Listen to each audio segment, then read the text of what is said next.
একদিন এক গভীর জঙ্গলে একটি তৃষ্ণার্ত হরিণ ঘুরে বেড়াচ্ছিল। গ্রীষ্মের তাপে নদী এবং পুকুর সব শুকিয়ে গিয়েছিল। হতভাগ্য হরিণটি অনেক খোঁজার পরও কোথাও জল পেল না।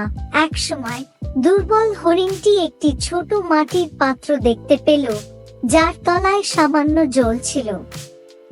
কিন্তু পাত্রটি এত ছোট ছিল যে হরিণের পক্ষে জল খাওয়া সম্ভব ছিল না। হরিণটি হতাশ হয়ে পড়ছিল। ঠিক তখনই একটি বুদ্ধিমান কাক গাছের ডালে বসে সবকিছু দেখছিল। কাকটি নেমে এসে বলল, বন্ধু, চিন্তা করো না, আমি তোমাকে জল খেতে সাহায্য করব। কাকটি ছোট ছোট পাথর মুখে নিয়ে পাত্রে ফেলতে লাগলো। হরিণটি অবাক হয়ে দেখছিল কিভাবে ধীরে ধীরে জল উপরের দিকে উঠছে।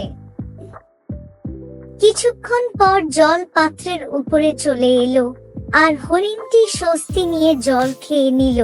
হরিণটি কাককে ধন্যবাদ জানিয়ে বলল, তুমি বুদ্ধি দিয়ে আমার জীবন বাঁচালে।